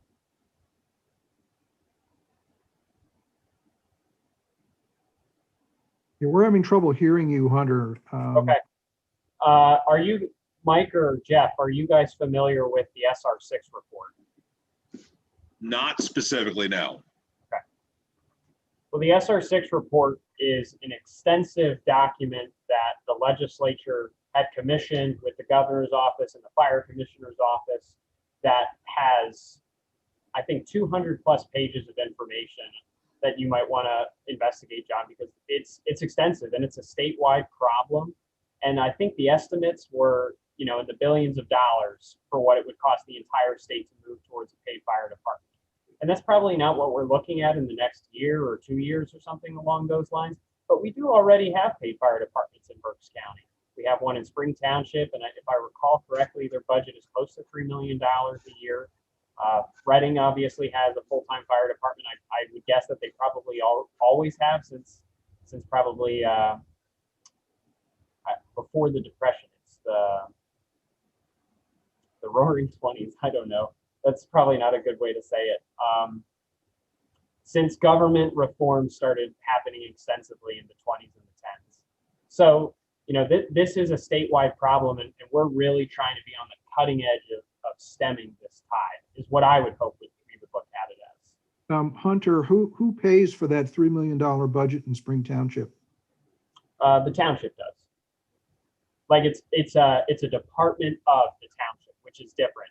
So Exeter Township Fire Department is separate from Exeter Township right now in a number of different key ways that isn't the same in Spring Township. And when you say the township does, is that through a tax? Yes. Hunter, one of the issues that I think would really address this better statewide, Exeter, I believe, was the first and one of the only municipalities in all of Berks County that actually started this tax incentive program. There are very few other municipalities that are doing it. And, as a school district, this year, the state, put the school district and the county actually could also contribute money, do tax rebate programs. I think that's a great start for this. But unfortunately, this is another one of those kind of unfunded state mandates that they put out there. They talked a good story. The state talks a good story that, hey, we're going to do this, and the townships can give a tax rebate and the school districts can give a tax rebate. Part of the problem, and Michael, I think, you see this with your some of your members that are not eligible for this program because they might run with the Exeter Township Fire Company, but they live in a different municipality. Or they run with the fire company, are very involved, but they don't own their own home. So they're not eligible for some of the tax programs. If the state really wants to, I think, address this problem head on, I think they ought to just do a statewide firefighters rebate program based on your state taxes, not on your local taxes, your school taxes. Do some type of program statewide. That way you don't have the issue of where do I live and which fire company do I volunteer with. I think because it is such a major issue statewide, I think if the state would pony up and step up on the same effort that the local municipalities and now the school districts are doing, I think then you would probably see a real increase in the number of volunteers out there. That's just my take on how this should work. But I really feel that the state needs to step up, not just provide the opportunity for municipalities and school districts to jump in on this. Yeah, I think you're probably in good company with that thing. Michael, I have a question. What is the average rebate, or what do you want to call it, that the township's giving per firefighter? I don't know that off the top of my head because it's all based on the income tax or on the property tax that's paid in, and I don't have specific access to what that is. We might have to they ask give a percentage, or they give yes. Yep. This year it's going to be a 50% increase. But yeah, it's all based on the property tax. So we'd have to go to the township. I mean, we don't really share that. We all turn in our own tax documents in a sealed envelope, and we don't really say to each other, hey, I got this much or that much. So I don't obviously know the answer to that. Okay. I've got the same question here that I had for the LERTA. So Mike and anybody else, are you aware of any other school districts that are doing this for the firefighters? I'm not aware of any. I did a quick search for it because it literally just came out. I do think we're on the forefront of it. But no, I do not know of any in Pennsylvania that are doing it yet. But again, sort of like you all, I bet there's a lot of discussions going on since it wasn't going to be able to be enacted right away. So I won't be shocked if we see some more come out over the summer into the next year. But like you guys, I think everybody's discussing it for the next tax year versus right now. Yeah, John, they just passed the bill, I think it was in October, and it didn't take effect for schools until January 1st. Yeah. Okay, thank you. Hunter, you may have done the math on this already, but I know Michael's provided some information in terms of who would be eligible, approximately how many folks would be eligible, and of those, how many own property.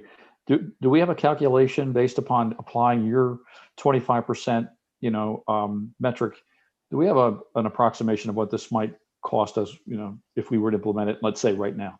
Well, if memory serves me correctly, it's 14 people and includes residents of St. Lawrence Borough. Multiplied by 2,500 would be $35,000. I think the desire on Mike's part and for the department itself was to get to 20 in the next 3 years, if I remember correctly. Yeah, we're hoping to add 6 more. Yep. So. But then again, that's assuming. I mean, you're talking about 25% of the total, school tax, bill, and which probably does not represent $2,500 per person. Well, what I probably, I don't know if you heard me when I say this at the beginning. What I was suggesting is that we do 25% with a cap of $2,500. I can't hear you, Hunter. 25% of what? 20. Let me put headphones on. Hold on. He said 25% with a cap of 2,500. Now if you take our average tax bill of $3,700, it's a little bit over $900 per person. I still have a problem with doing anything on percentage because I'm one for equity. So the more your house is assessed, the more you get. I would, if you're going to do something like this, I would say do a flat dollar amount. But that's up to you. I guess I don't have an issue with that. Actually, because your house is assessed at $1 million, you're going to get to 25. But if your house is assessed at 100,000, you're going to get 900. Is that really fair? Well, I think another thing the board would have to consider is what kind of time limit would we? In other words, how many years would we give this if we start it in the first year? The department gets 2 more volunteers. The second year, 1 volunteer. What we'd have to set some parameters to metrics, if you will, to declare the program a success. Well, I think we'd probably have to adopt it annually. So I think I honestly think that that's a good thought because we want to see it substantiated and, what is it actually producing? Right.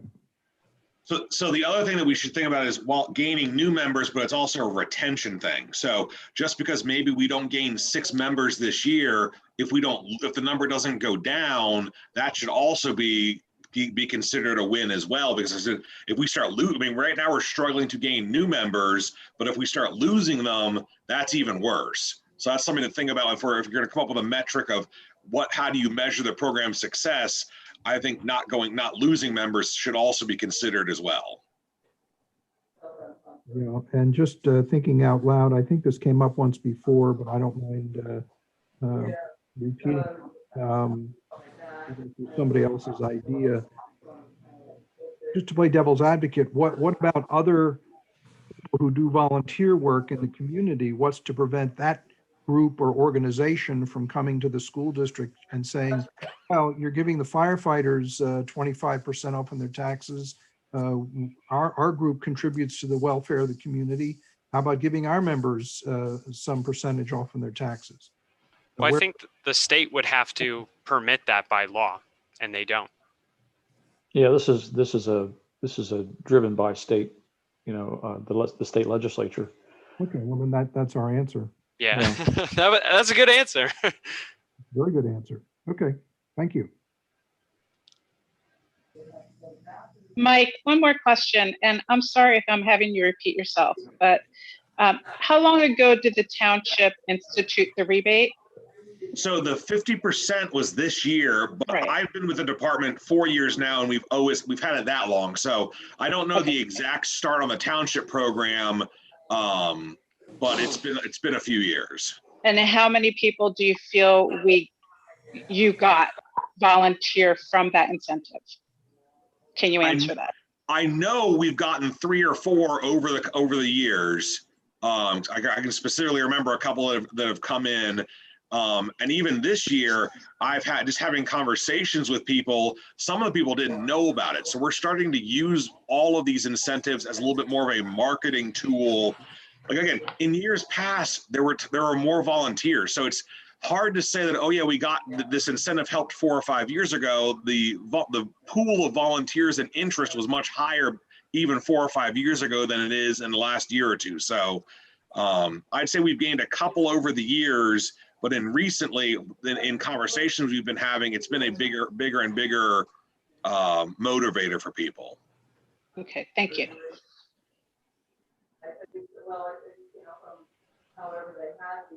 We're closing in on 8 o'clock, and I want to respect everybody's time. So if you have final thoughts, now would be a great time to add them.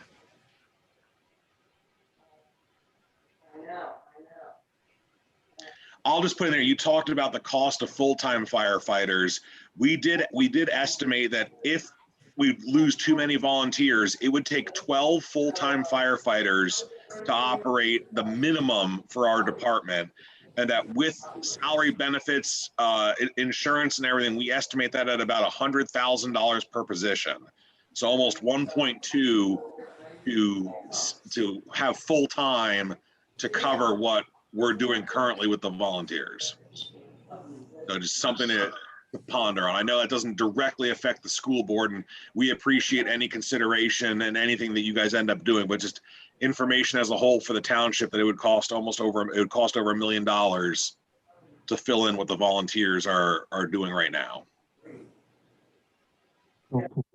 Now, what's your next step here with this project? So what I was going to suggest is that we would have a paper draft, probably ideas. I don't think that it would be a good idea for myself or for Brian to draft the resolution as it would be adopted, but to draft the concept on paper and then to forward that to Ellis and see, is I guess for his review to turn it into a resolution and make sure everything's on the up and up. And I wonder whether this be a resolution or a policy, Hunter, because policies tend to have a little bit more of an enduring, I have a feeling it should be a resolution because you're gonna have to pass it every year with your taxing resolution. Kind of like the homestead exemptions. Oh, Yep. okay. All right. Okay. But you may want to have something in policy that kind of maybe provides some structure to it, or some parameters. Yeah. Yeah. Well, maybe we could also get the solicitor to weigh in on that. Yeah, certainly. So in terms of a number, though, I think I felt like a consensus was developing. I don't think we got all the way there about having a flat number. Is there something that somebody wants to throw out on the table?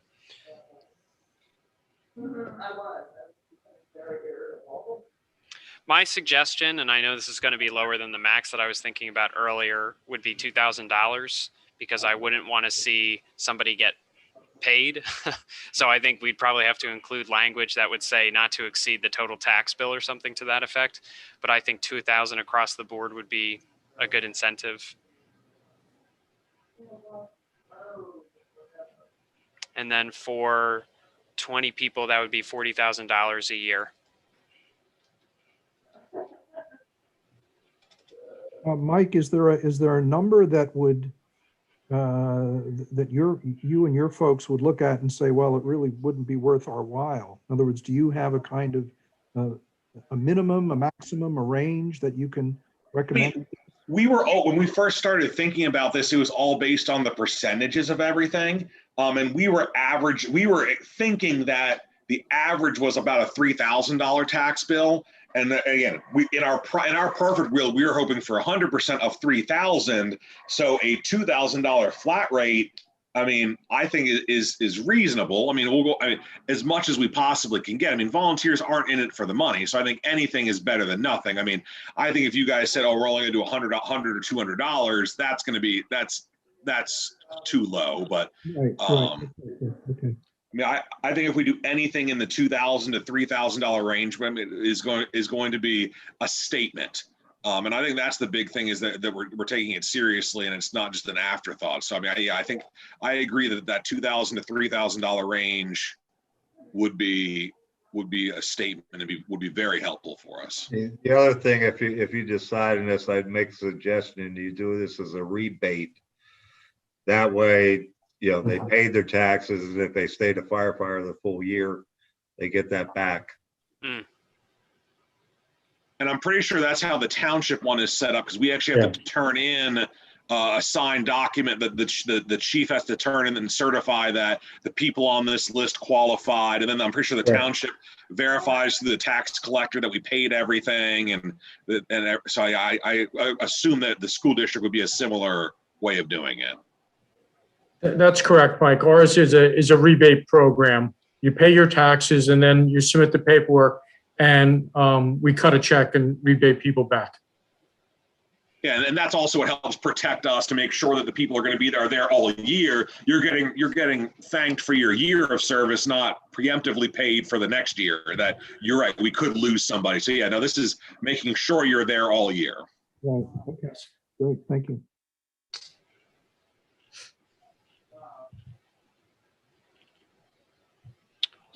Hury, Michelle, or Andy, you guys want to add anything to that discussion before we cap that off? I'm good, thank you.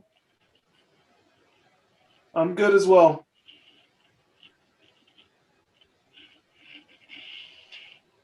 So I think probably the next step with that would be I'll outline the concept and then share that with the board. And I'll talk with Allison and Brian and Kim about having Ellis review that so that we can talk about it in more detail at an upcoming workshop meeting, because I don't think that we have to rush to get this adopted in May, but we would probably want to have it adopted in June so that it would be available to the company as they move into the next fiscal year, or as we move into the next fiscal year. I don't think there's this on a June to July basis. Yeah, and you really couldn't adopt it before you adopt the taxing ordinance. Sure. Yeah. So unless there's any objection to that, going once, going twice. Brian, was there any other things that you wanted to bring up for this evening? Yeah, Tom McGaff had talked about this, and I've heard it from building principals, and I'm not sold on it, but do we want to look at we control outside of the sports fields? I don't mind dandelions, so I'm not sold on it, but I need to get the board's consensus. They're mowing the grass every week, right? Yeah, Sorry. I think, you know, it's the difference between having just grass versus having something that's green. all right, Right. I mean, it still grows. It's Right. still, yeah. Yeah, I think we eliminated that program as a cost saving measure Right. a couple years ago. and we just added it back for sports fields only, Yeah. you know. And actually, baseball field looks beautiful. Hopefully we won't have any brown spots this fall because all the crabgrass will be gone, but you know, my personal feeling is the playgrounds, the other fields, I don't mind seeing dandelions. Well, the Yeah. kids need dandelions to pop the heads off of anyways. So taking that away from them seems to me to be very unfair. The only real place that I have a question about that though is the soccer field above Jackson Wald. That thing was, and I haven't been there for a while, that was absolutely infested with crabgrass. Is that still the same? Is that used for any district activities? Because I know the T-ball teams are down there a lot. We And, haven't done soccer. anything to any fields that are not used for our sports, you know. Mm. So, yeah, I'm sure nothing's been done there. Okay. Brian, is there any thought to maybe just rotate it periodically, like every few years do we control, and you know, not do it on an annual basis? So we do it selectively. Is We could do 100.7 it selectively, but I didn't, you know, before I even think about it, you know, because that was taken away years ago. If you remember last fall, we brought up, it took 3 meetings to approve doing the sports fields. I don't, yeah, you know me, I'm one that doesn't like to waste my time, but does the board want to look at maybe a periodic review or certain fields or not? I mean, if there's a field that is used by our kids or our community, and it's becoming obvious that it needs some maintenance, I just wonder. I mean, I'm thinking my own residents. I mean, I don't do weed control every Right. year, but I might do it periodically. Yeah. The only two that I can really think of are Lorraine's soccer field and Jacksonville soccer field, which our club teams use often, both to practice and have games at. But those are the only two that I can think of. Maybe Jeff and the township can contribute some of their time and get it for us.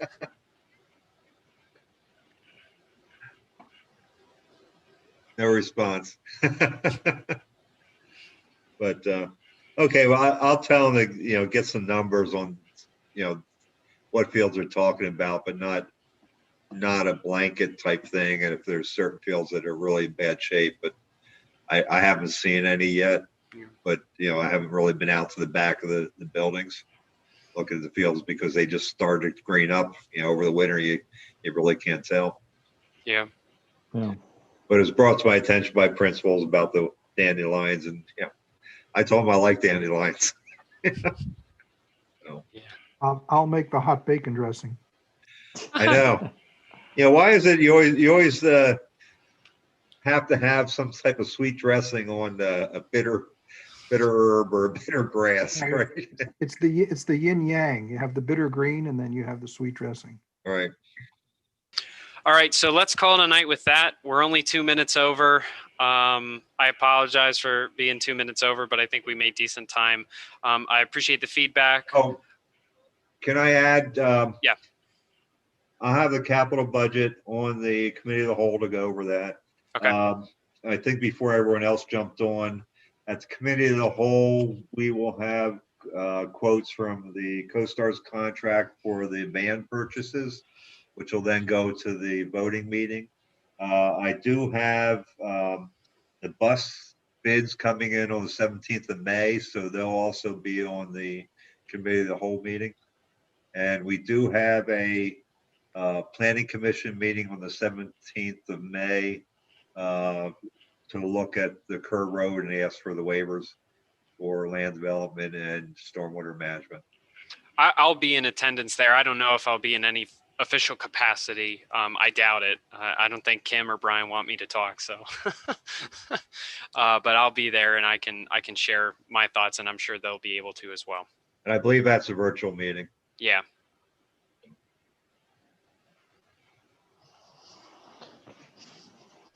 All right, cool. 8:04.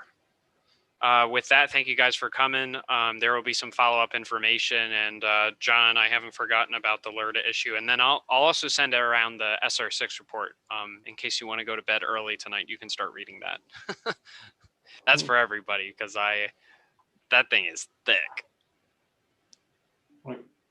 Okay, All right, thank you guys, Okay. and thank Good you, night. Jeff, for coming. I appreciate it. good night. Thank you. Thanks, Senator. Good night, everybody. Bye, everyone. You know,